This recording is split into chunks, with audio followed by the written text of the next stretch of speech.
Ladies and gentlemen, please welcome back to the stage the incomparable Leroy Lita.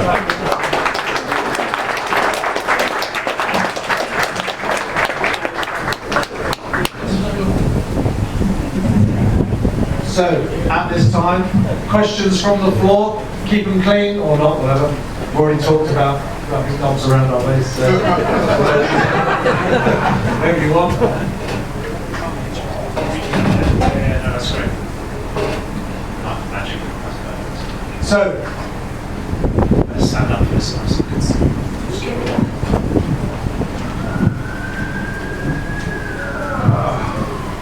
Who's first?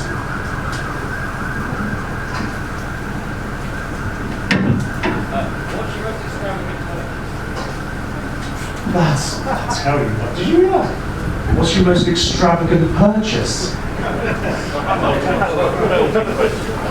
The Hummer. We want some Hummer stories, let's be honest. Purchase, but I got that for free. So it's not a purchase. Go on then, tell us how'd you get it? I don't know. Actually, I was driving a free spirits for BMW when I passed the test. And this company wanted to sponsor me and said to give you a car, so give me a Hummer H3. As you do. Insurance cost me like 16 grand. Petrol was a joke. They maybe had like states in the petrol station and the insurance company as well, so yeah, they probably got their money back. What happened to it? When did you... when I moved up to Middlesbrough, I drove up there and I was driving to training one day through the country roads and just lost control, went into someone's farm. Rolled it about 4 times. Is this true? I don't know. There's a car crash.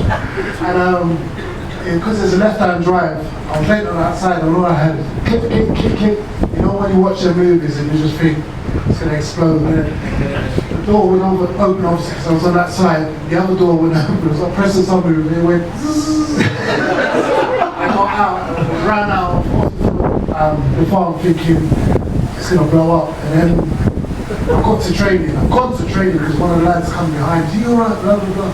And I sat down and I was going to train anything like that, and the physios come over, you can't train because you're in shock. Clearly I was, but yeah. But then my agents rang up to get recovered and everything like that. And the farmer, he said he wanted 200 quid for his crop.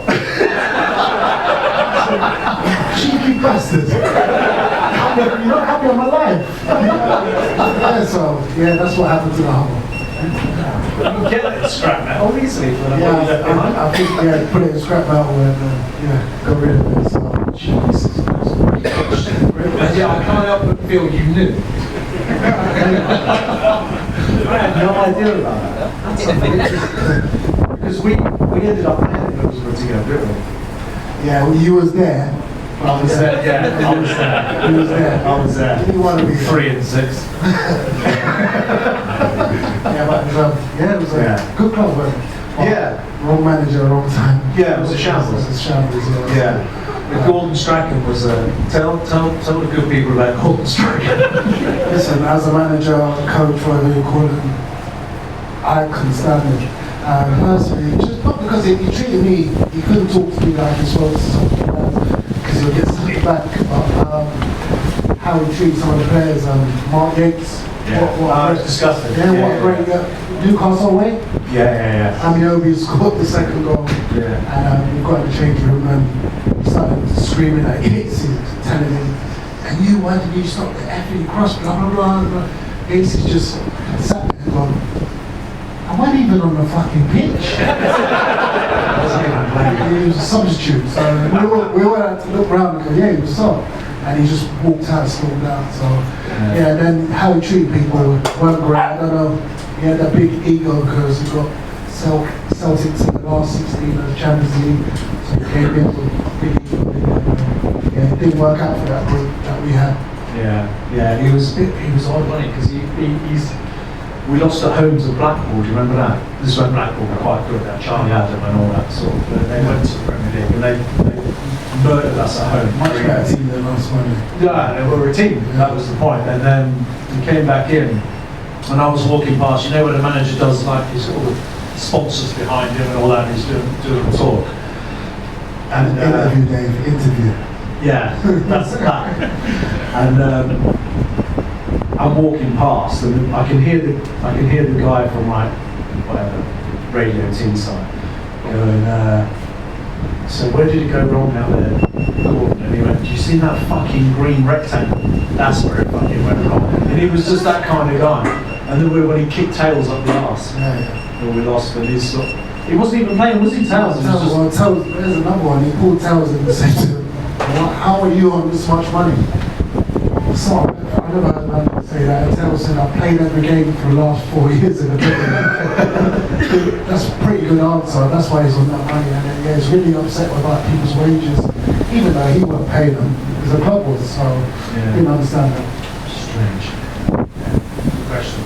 Next.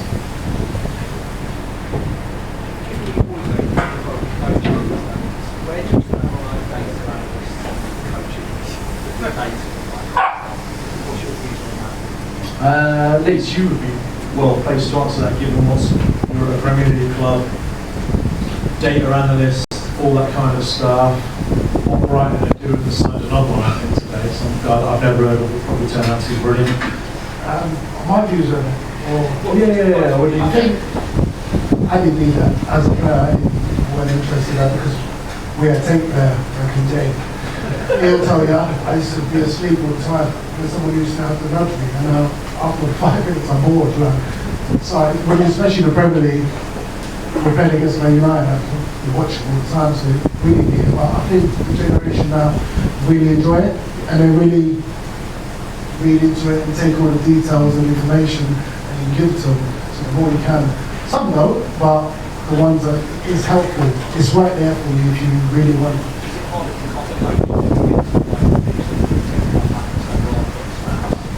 I don't think I've never approached players and said I've got the stats, but you can do. So I remember when I was working at Walsall, we had one lad, we played Shrewsbury, we lost 13-1, and him and his dad have come to me after the game and said, "I think my son's done really well today." I was thinking, what? We've just lost 13-1 and your son's done really well. And that game we videoed, so we had reviews in the office the week after. So me and the academy manager got all the clips out. So he's at fault for about 6 goals. And he's this man who's marking. So we just played it for him, and he just sat, him and his dad sat there and went, "All right, yes, it wasn't such a good game, was it?" So in that sense, yeah, it's good to have it because you can reflect and show them exactly what you're talking about. You're not just making up or having an opinion on them. It's right there for them to see. And some of the lads as well would be really, they want to watch themselves back straight and say, right, Hearts was one. So you record the game, obviously, win, get on the bus, and then they'd have the DVD burnt already. So any kids in your list, DVDs were like this. And they'd whack it straight into these little portable DVD players, which had just come out at the time, and they'd watch themselves on their laptops or whatever, and they would watch the whole game back. And I never understood that. It was like it took everything out of it to play that game, and I just needed a little bit of downtime. But some of them were like bang straight on, wanted to watch every little thing back again. Yeah, I think now different academies all over the country have different rules, so you're not allowed to post up from the club on Instagram or Twitter and stuff like that, which I think is important because there is lads that just want to use it to look at me, look at my goal. But the rest of the game is strike. Yeah, so it's really important to always reflect, but be honest with yourself. And when as a coach, if you have it, you don't have to say much. You can just see it yourself. Harper was a player that studied everything. Just loved everyone, want to see where you can improve. That's a fantastic attitude to have. If you have that now as a youngster, you've got a chance. Yeah, and I've worked with him now at the academy, and he's one of the best coaches. How he's not coaching in a top team is beyond me, so we're quite lucky to have him in that regard. Anyone else? Yes.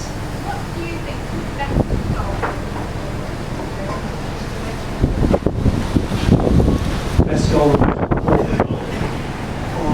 Myself or the Just for anybody? Yeah.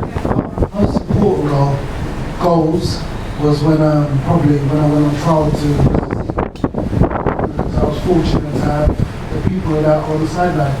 Like I told you earlier, the first manager, directors and all that. So they're really important because the academy could have said, yeah, we'll have a look at you, blah, blah, but they got told directly from them guys. So them goals were really important for my career. Burger's ready. They're good as well, very good.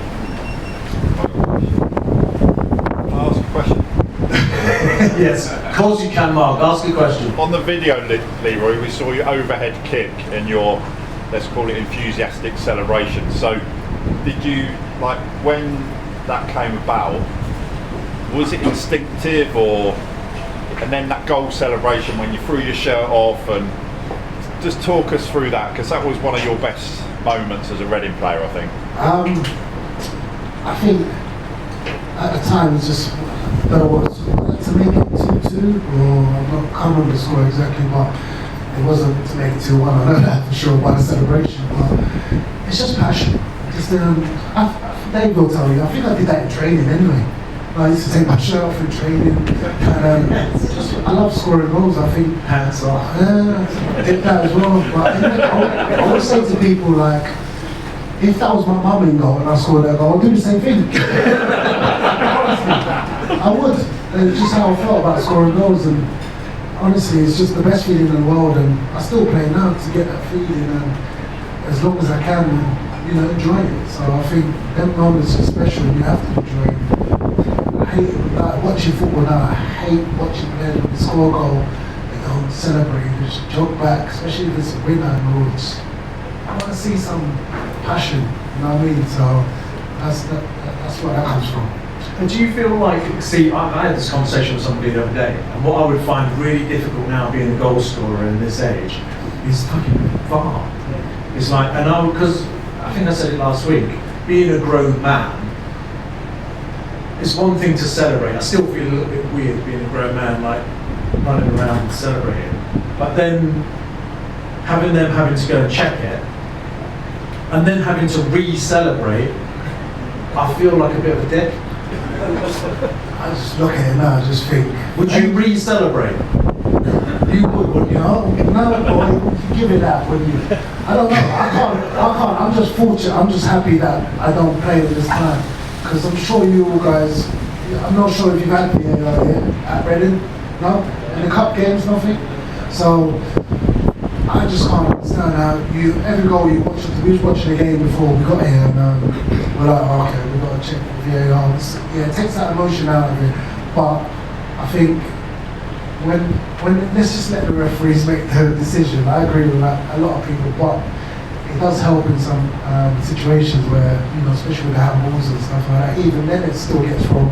So why can't we just leave it to one man and then have that emotional eruption or, that disappointment in the stadium? We're lucky. We never had to experience that. A lot of my goals would have been disallowed. I'll tell you that now, so let's be honest as well, because... And given. Yeah, the goal at Man City would have been given. But I think the ones that you have to wait and the little bowlers tugging someone's shirt or doing the dark arts of football, it takes that out of it, but there's still ways around it, and we're fortunate we don't play in this day and age, and we've got to be grateful for that. Yeah, and I do feel that way. I do feel like we call it quite a nice time. Obviously, wages-wise, you can be shit these days and do very, very nicely. But I do feel like I don't think I could have thrived in this VAR. You'll find a way because you have that mentality. You will find a way. Yeah, you've been there, you've done it. You know you have that mentality. So it would be a problem for you. Not getting now because you have to, but you would have found a way. Because you're intelligent enough, so you would have found a way. Let's not get that. Yeah. Who's next? Yeah. Difference between playing with Dave and Kevin Doyle. The way they'll run, kids will. But with kids, he's an intelligent footballer, so you've all watched Dave play. He's always like getting the ball, looking for his strike partner. Doyle did as well, but I think you can make runs off him. And one thing I didn't know for years, I didn't know what foot he was, in a good way, by the way, because he used both with doing finishing drills and stuff like that. So I would always make runs and he makes clever little passes and understands the runs. Where Doyle, I think, was more off the cuff. He's a really hard worker. Good footballer, don't get me wrong. Seeing passes that other players don't. He understood my runs, understood my movements, and yeah, so he benefited definitely. But if you had to pick one, it'd probably be him. Just saying He is. No, I think I used to say to whoever played from you as well, because you had such a good one-touch finish.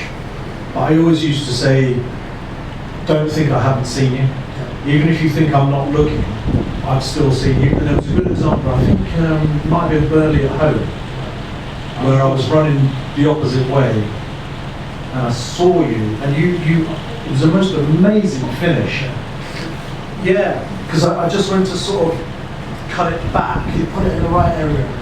Yeah, but it clipped the defender's foot and bounced up, and you hit them. I don't know if anyone remembers this goal. It was like, I wasn't even looking at the goal, just outside of the foot, lobbed it over the keeper. It was unbelievable. It was like, if you were going to talk to a kid about instinctive striking and knowing where the goal is, and just being between the posts, it's an amazing finish. Do you remember much about that? Exactly. I'm reminded Danny Coyne about it at Middlesbrough because the goalkeeper scored against. Was he Coyne? Was he against Coyne? Middlesbrough? He's I was taking the edge. I mean, shit. He kept bragging that I scored against him, and I got the clip up and showed him and said, "Yeah, he didn't mean that." I said, "I mean, you're 5'9", same height as me. Just lob it over you and it's in." So yeah, I know that. He's a lovely guy. Yeah, top man. Very nice. That's a lot of shots. That's just good. Yes. What's your personal opinions about what's happening today? Yeah, you know what? I always like follow the score and that, and then I've had a few conversations with what's going on. I've seen it too many times in football where this is a great club, everyone, a great place to be, great town, and for someone to just decide he's not looking after anymore is disappointing to me, and I don't understand it because he's done it before, not once, twice.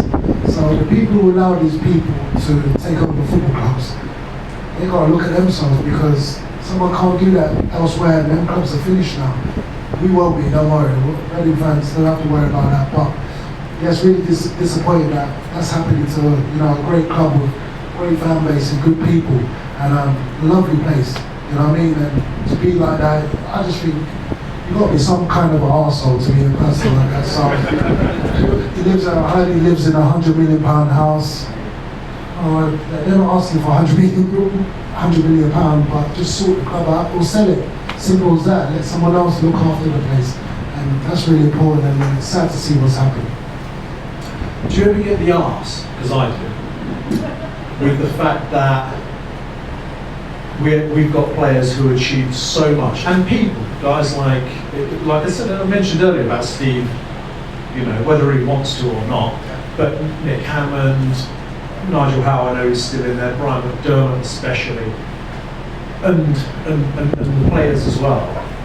And not just our team, the team that came after that got promoted, the Gemma Karachans and the Hal Robson Carnus and those kind of guys.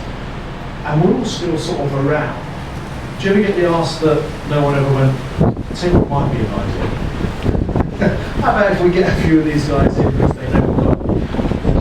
Well, that's the most important thing because we know how the club runs. And I know from experiences when ex-players come in, I know how club starts thinking and you're a threat to them because you've got so much so much respect and love from your fans and what you've done for the club.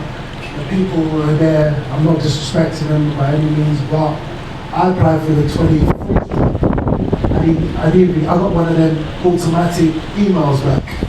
You know what I mean? Not even an interview. So I was like, okay, that's where it is. But I know that's the threat to people trying to build their own. You can't. You have to work with people that know it and people around it. You can't just say, right, I've got a bit of dough. This is my football club. This is how I'm doing it. It doesn't work like that. You need the people from the town. You know, Suze and my husband. I can't remember his name. Yeah. So then.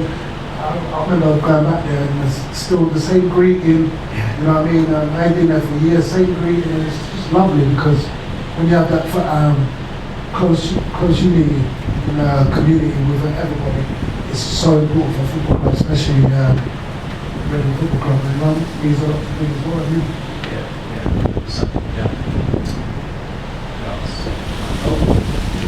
Multi-table, we'll go nearest first. Underrated player in the 106 season. Underrated? Underrated. They all got the sort of credit they deserve. I don't think anyone felt like celebrating together. I don't think there was no one sitting back. I'm a big fan of Chris Makin knocking Nigel Quasi out outside Southampton.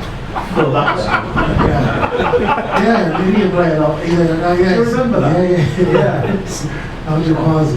Chris Makin was like a very decent pro and quiet, very quiet. They're the ones you have to watch. Yeah. And Nigel Quasi said something. And he flipped. Yeah. He went off it. He said to the driver, "Hold on." Calm as a cucumber, off the bus, walked out, knocked Nigel Quasi out, back on the bus. Off we go, driver. Chris Makin, he didn't play the big part of our group when he pushed it. You know what I mean? So coming in done the job. I don't think if someone could say they did, I don't feel that about anyone who was in that group that didn't get the credit they deserved. So Johnny O, decent player. He was part of that group. Yeah. Massive part of that group. He did play. Best five-a-side player I've ever seen in my life. Unbelievable. Chops, chop. Yeah. You sit down like a little kid. Yeah, unbelievable. But no, I think everyone sort of. There's guys on the periphery. You know, John Halls was another one. John Halls, I don't know if you know, decided that he was bored of being a Premier League footballer and became an Armani model. Yes, sir. And you've all seen John Hall's face. You don't recognise him. He's now like one of Armani's top models. Wow. Yeah, it's awesome. Yeah. So, question behind. Yeah. After the charity game with RBFC, when you got the hat trick, how many goals do you reckon you scored in a League One season? That's a good question. So I think we do very well. I think training every day and all that, nah, no thank you. I done that for 17 years. But yeah, I don't think you can think like that because professional football is something you have to practice and go into do every day. You can't just turn it on and off. So yeah, probably do alright for one game, then I'll get fed up of it. So I play now still once a week, which is perfect for me. No training involved, just turn up games. To be a professional, it's a different mindset, and I'm past that. I think we've all had the moment where we've kidded ourselves. I had enough of it. When I went to Thailand, I had enough of it. So yeah. Yeah, what happened there with Thailand? How did that come about? And you had to spell in Greece as well. And in Crete, that must have been bloody hell. Oh, Crete was lovely. Yeah, I bet. It was sunny, Mrs. loved it. The sun every day, food was nice. But the football was a load of bollocks.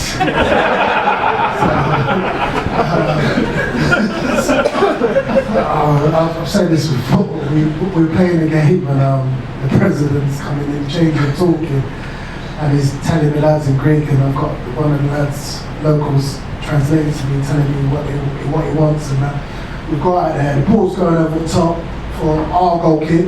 Their centre half sprint, our centre half sprinting, smashes out for a corner, and then he's paid to give away as many corners as possible, not get yellow cards, blah blah blah. So there's loads of corruption out there.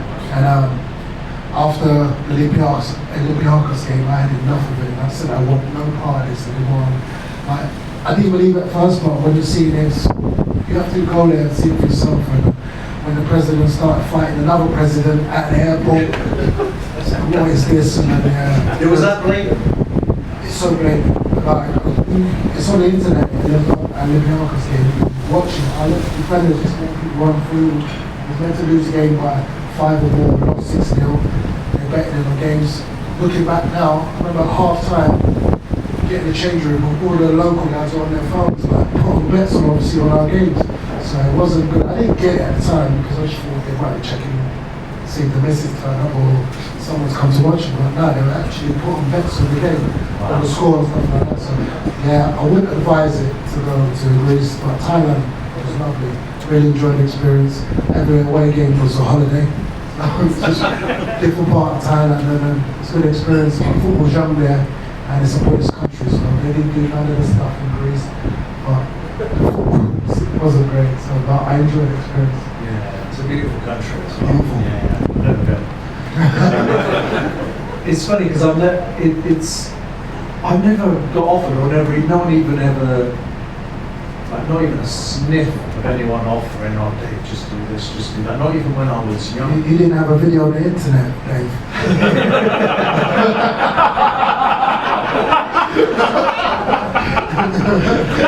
Just one.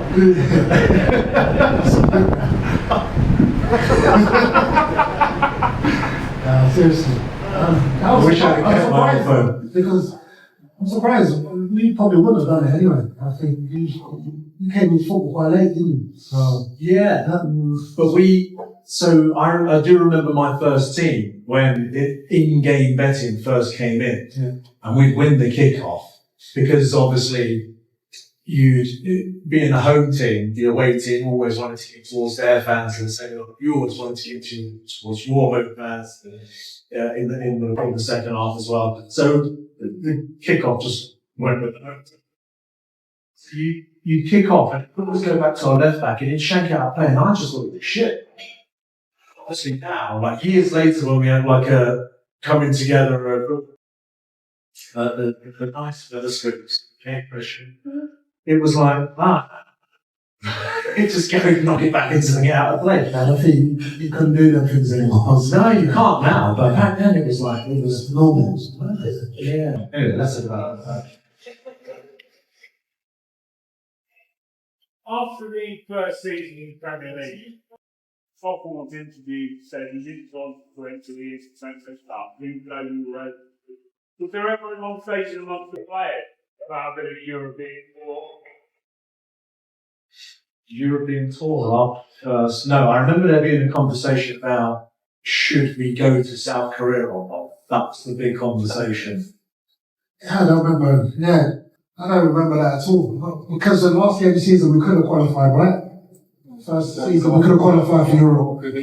We lost. Yeah. Was it? Did we draw? 4-2, I think we lost. We drew there, and so that was our chance. And that's all I know of it. I didn't know of anything else, and the manager didn't say anything. But speaking of Korea, what you just said about, I was away with the 21s and in Holland with the Euros, and the gaffer called me and said, "Do you want to come to Korea?" And I was like, just got to the plane with the 21s. I'm going to London. I went to Ayunapa with my mates and that. Said, "You don't have to come." I said, "I'm not." So, I'm flying across the world. I went on holiday, so I think I had a week in Ayunapa, and you guys have come back. But you not in, you didn't go to I Korea? did not go to Korea. The gaffer gave me an option and I did not go. Because I never really knew, and he kept saying, I said, well, I suppose we're going to speak to you after. And you went, it's big out here, people kept taking pictures of me. Yeah, they were crossing the road to take pictures of me, yeah. I remember, Not because I played football, because they'd never seen this colour hair. Yeah. The people following me down the street. Yeah, I was in Korea, so I was in Ayunapa or somewhere like that. So, Yeah, how was that? Yeah, it was good, man. It's a good week, good week. You said there was a competition between all the strikers. How would you rank yourself? Well, that's easy. Fourth. Now, I always saw myself as the best finisher in the club. Natural, always in the right place, and then I liked how hard long he worked. I liked his intelligent passes and stuff like that. So we all did the doily. He just, he's dribbling with the ball, going past people, making things happen. So it was all different. Best finisher though, number one me. And then they can decide amongst each other. Yeah, no, I agree. Definitely the best finisher. I remember when we got to the Premier League and we got the new Premier League balls. So they get the Premier League set to new balls. And we obviously could never have that before. The balls were like my balls. They were shit, honestly. Yeah, that was so bad. And then these Premier League balls that apparently moved when you hit them. And I don't think you would remember this, but I think it was the first day of training. And during off season, your ankles see something, so you have to give yourself like a week for your ankles to answer. Just you, Dave. Just me, maybe. Yeah, just me. Yeah, because I went in goal on the first day of training, and you were getting them to move, and I was like, "What is this? Is like stupid football." The ball was doing. It was going like that, and the mighty ones never ever did. But he was like a kid at Christmas with these Premier League balls, hitting them all over. They were moving all over the place. And I just remember thinking of these balls, this is like not football, it's like cheating. It's like the ball's not going where, if you hit it right, it wobbles all over the place. But you were like... Yeah. I think I was just like, you heard them talking about it before, yeah. The Premier League, yeah. Watching it, the night balls do this, and so it's just... just have a go, and it does. And it did, yeah, they did. Totally different balls, so yeah, it made a big difference. No, they're weird. Did you ever hit one in a game? I don't think I ever did. Everyone I hit went where I wanted to say. Yeah, I don't think I was. Yeah, maybe I see one when I'm hitting one. Just cross the keeper. He put much power on it, but it just picked up and just went out of the corner. Yeah. So, I think he just went in. That's what he needed, and that's what them balls did at the time. Yeah. What was 30 like? That's it.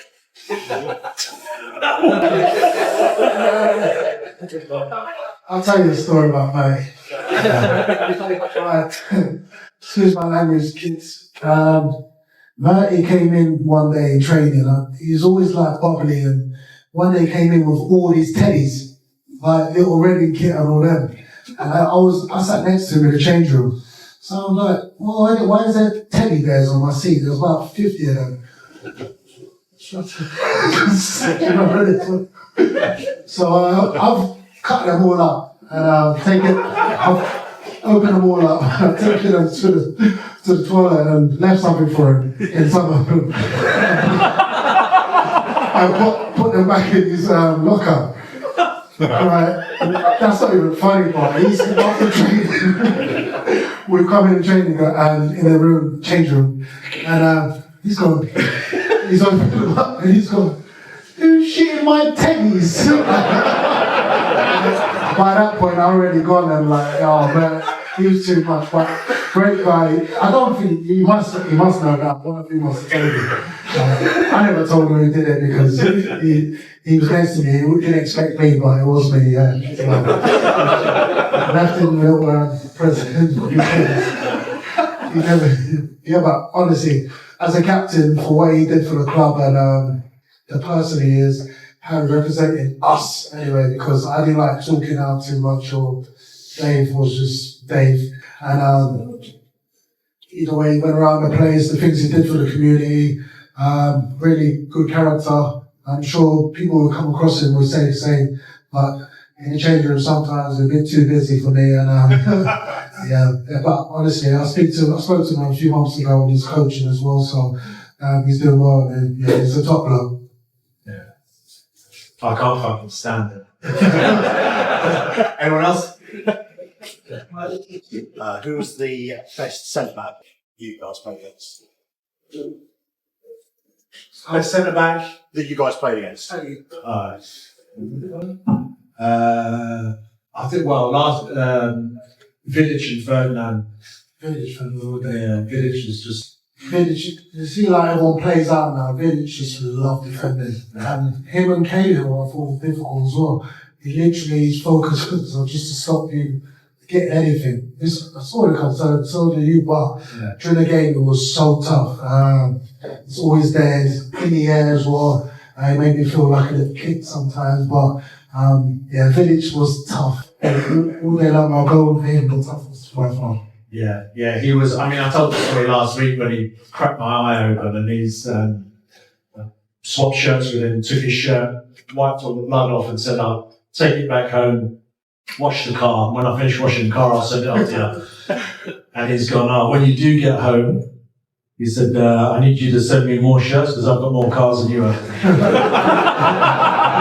And he had a sense of humour with it. It wasn't just an animal. It was just something people from that part of the world, given what the conflicts that have been there, they just sort of went at life differently. They were just hard as nails. I'd be loath to say John Terry because I don't like him, but he was tough. Yeah, he was tough. But no, apart from that, there's there's not one where I actually went onto the pitch and thought, I'm not looking forward to this. I thought that about Vidic and Cahill, because I played with Cahill and 21s as well. And when we played, 5-a-sides and that, he just loved defending. I'm like, mate, just let me have a shot. Blocking everything, put his body on the line, and then, Vidic was, that's another level. So, them players, got good respect to, because defending is difficult, and when you're willing to defend your life like that, it's brilliant. Yeah, defenders are weird. They have nothing else going on in their lives. Yeah. How do you think that your team will go in the Premier League? No, you haven't even gone Championship, have you? You've gone straight into the Premier League. Give us a chance.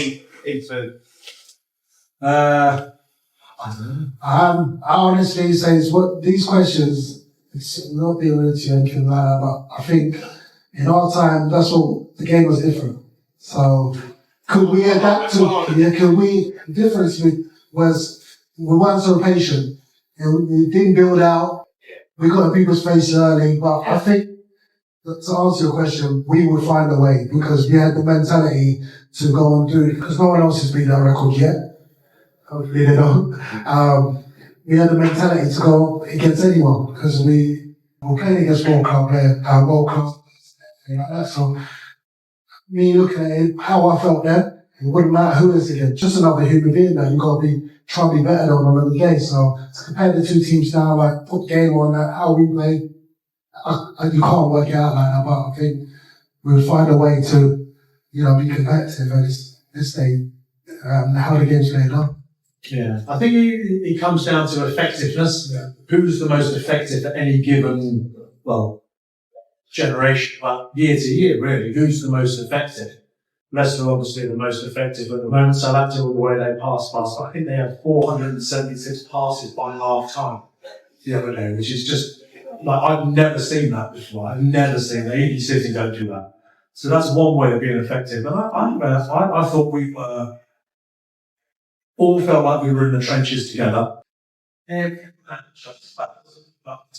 Effectiveness. We were just more effective than anyone else. Yeah. And we played some good football. We passed them that second goal West Brom.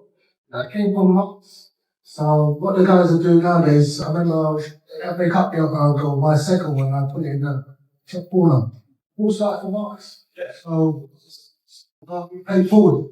We didn't just pass for the sake of it. We played with a purpose, and that's really important because, like you said, we can all make 400 passes, but if I'm a midfielder and I've given it to the right back 100 times, what is that? So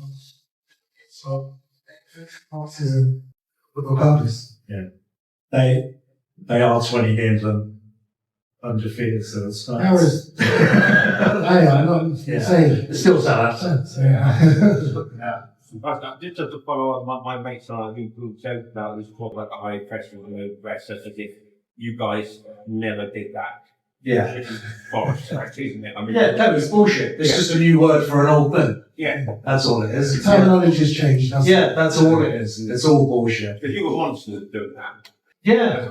Yeah, well, We called it the growler. all the 5-second frenzy. Steve Coppell used to, when he give away the ball, the next 5 seconds just try and get it back. It's the same thing, but the terminology, when you listen to TV, they say the same thing, just different word.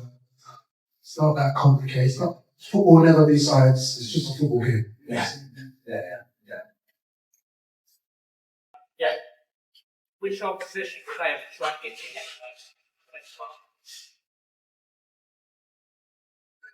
You ever play against Danny Shitton? Do you know what? I'll turn me mic off. One sec. There we go. Yeah, I think I mentioned him. He was like 2 players in one, wasn't he? Yeah. But he never trash talked me. He was just an animal. What did he give you a bit? I remember I was at Bristol at the time. He was in the tunnel, and he just kept looking at me and shouting, "F, you do nothing today." God, it's just a little kid. I'm like, "Bro, what's going on there?" I'm playing, like, yeah, just I remember he was trying to get, not intimidated, but he tried to. Yeah. And the way he played was like, he did get to me that because I was quite young, and that game went at it because he got in my head as a youngster. So that's Danny Shitton. I remember that game exactly. So the way he spoke to me before the game and trying to get back. Apart from that, just stay in my zone and look at confidence. Yeah. I remember trying to trash talk Mark Viduka in that opening game of the season. He had white boots on, which at the time was like, you didn't wear white boots. Yeah, I don't think about you. And it was the free kick and I was in the wall and I just said to him, "Mate, fucking white boots, what's up with you? What are you doing?" And he just looked at me and went, "Mate, they paid me £1 million to wear these." And then the free kick whizzed past me and fucking Yukubu tapped it in. One of those. I won't do that again. Yeah. And then luckily they was the women. How much did they pay you to wear their boots? Not £1 million, I tell you. I'd pay them. Did you have a deal? I never had a boot deal in my whole career. I used to tell the fuck I got loads of stick about my yellow boots. I was like, I'm getting paid for it. So I'm gonna wear them. Oh, I remember the yellow boots. Yeah, get paid for it. So. Yeah, no, too. Yeah. I know, I wish I had taken it now, but at the time I needed my right. I don't touch it. Now I feel like a bit of a prick. Anyone else? Yes, dude. Is there a player that you think on come across that you thought was stealing a living or was was massively overrated? Personal people, in it. Not that we played with. No. No, not played with. Just in against. general. Yeah. That's a horrible question, isn't it? Horrible. Yeah, there's loads. Yeah. There's more than one. Yeah, I wouldn't like to say the names. Yeah, but they are out there. There's 100%. plenty out there. Yeah, there's loads. But it's just, there's a lot to be said, and especially for me, I used to have tell anyone what I thought. But there's quite a bit to be said for those people who can just stay, the Chris Makins, just stay below, not when they're obviously laying people out, but just stay below the radar, get on with their job, be really professional, come in, not cause any problems. Sometimes I wish I could be a little bit like that, but it just wasn't in my personality. I don't know about you. It just wasn't. I just wouldn't be able to do it.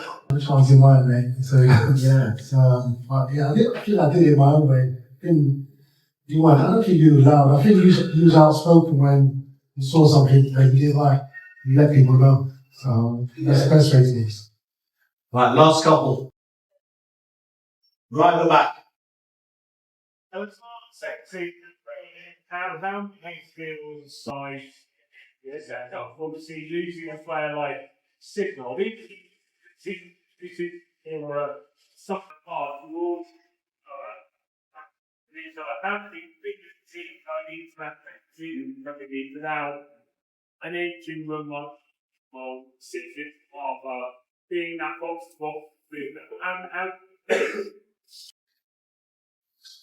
I think the second season, a lot of us wanted to leave at the point because we all linked. Let's be honest, we was all linked to here and there. Yeah. And you felt you proving yourself. Yeah. After 1 year, which is nothing, but the change room changed the second year because you had people elsewhere, which is understandable. Young lads, bigger clubs, or bigger clubs or other teams in different competition. And well, that was so important for the gaffer. Though he said to a lot of people that we're not just going to sell players. I think they give out a lot of new contracts to not people. I know City, Chelsea come in. You can't really turn them down. I think he's out of contract as well, so they didn't really have a choice. He went on a free, didn't he? Yeah, so they didn't really have a choice, but everyone else was on the contract. I think the second year, us as players, within that change room, especially with everything we achieved for the club, we let ourselves down. We're getting the club, not the manager or the fans or anything. I'll put my hand up to me and one of them. Yeah, me too. So I missed most of the first season. So I was coming back, all guns blazing, let myself down badly in January, I think it was. Sidwell going, I was delighted, we hated each other. That's common knowledge. I always thought Brynjar Gunnarsson was the better player. Brynjar bought his game, but we didn't bring ours. That was the problem. Brynjar, I thought, was stepped up. Yeah, he stepped up. I thought he was a better player. He scored goals, he tackled, he was immense. Like, he didn't have the backing that Sidwell had in the first season. We let ourselves down, definitely. Last one? Yep. I'll come to you. We'll do more. Last one. But how would your mental health play to test how it's now? After finishing. I was focused. I don't think I had an issue. I think I dealt with things my own way anyway. I didn't think I ever sat at home struggled with anything like that. I know there's a lot of talk about it nowadays, but I'll be honest with you, how I feel now, I feel like I'm out of that bubble. But it's nice to be out of it. I feel good. You can do normal stuff, come and chat to you guys and sit here like this. But as a pro, all of that has to stop, and you can't just be open to everyone, even though I was a lot. Which I struggled with, and they said you can't go here. I couldn't deal with that, so I did it anyway. So I don't honestly think I struggled like that. But it is a lonely world. But if you want to be a professional, you've got to deal with that. That comes with it. You have to be strong mentally to be in that world because you're in the spotlight every day, everything you do, wherever you go. And I'm sorry, but it's just one of them things. Yeah, no, I totally agree. And it's the ancillary things around it as well, the press, all that sort of shit. It's just, and they're good at winding you up, asking a really horrible question, but recognizing when recognizing when you've got something to say, rather than just leaving you. They bait you a little bit. I didn't like myself as a player. I really didn't like myself, didn't like who I was. I much prefer myself now. Just not saying a lot, but I do.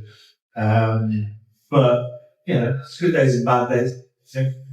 Okay, last one, I think was over here somewhere. Yeah. I think about personalities. How did Steve Coppell approach the group with a different personality? Quiet ones, noisy ones? Yeah, that's interesting actually. Steve and I had a very specific relationship. What was yours like then? He's right things for me. he really bring me in office too much unless something was going wrong. He used to just write everything they want me to do. He wouldn't say, Leroy, come here, this is what I need to do. Just go, targets, there he goes, blah, blah, blah. There you go. Really? Yeah, just write the targets, give me a piece of paper, just write the targets. And that's it. Didn't have to talk. Because I was, as a player, whenever I saw a player talking to the manager, I was thinking, oh, lock it in. So I think he understood that. So he always wrote me notes of what he wants to achieve in that. Remember, he used to do, it was a block like once. Yeah. So he saw she. When I first got there, he read, right, Leroy, the first thing you need to do is pass your driving test. Because Honey was picking me up and taking me to training. So within a month I passed my test and then he started setting my football targets. That was it with me, and you see. But we got on really well. And, So number 5, Leeds, buy a Hummer. That's really interesting. I had 3 conversations with Steve in 5 years. Like, did you ever actually have a conversation, an actual conversation? Yeah, apart from that stuff, he used to, the conversation I used to have with him is him telling one of the other lads to wake me up in the video rooms. That was it. Yeah. Yeah. Somebody wake Leroy up, please. That was it. That was it. Do you know when we got promoted? I remember, so we're parading the trophy and all the girls, all the wives of that are on the pitch. And my wife was walking along, just, taking all the credit, waving at everyone. And might have been talking to you or someone, I was just having a little chat behind, and then I caught Claire up, and Steve was like glued to her like this. And he just went, oh shit, he's coming. And he ran off. I still don't know what the fuck he said. She's still with me, unbelievably. It's kind of been better than this. Yeah. Guys, I really appreciate you coming out. Weather's shit, windy, cold, all the rest of it. But it's worth it for a legend like this, I'm sure you'll agree. Thank you very, very much. Ladies and gentlemen, Leroy Lita.